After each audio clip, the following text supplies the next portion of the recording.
The Damn Easy flood barriers are 28 inches high, and the barriers can extend from 30 inches to 43 inches wide. Installing the barriers is very easy.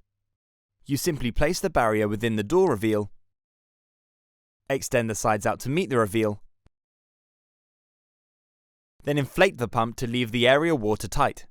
The inflatable seal runs down both sides and across the bottom, giving you full support up to 28 inches. The seals are replaceable and can be changed in seconds.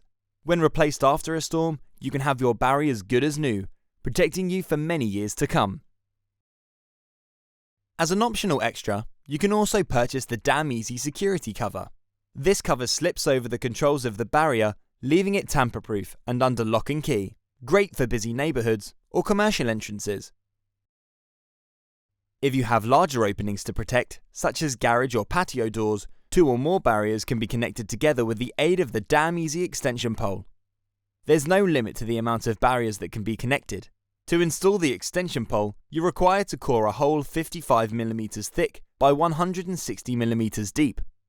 A stainless steel rod is placed in this hole and secured with adhesive. After this initial rod installation, the extension pole can be connected or removed within seconds. When the extension pole is not in use, use a small dust cap screwed in to avoid dust buildup and leaving the area looking nice and neat. The Damn Easy products can be deployed in seconds at first sight of a storm and removed just as quick. Our products can be placed back in the packing and stored away in a convenient place.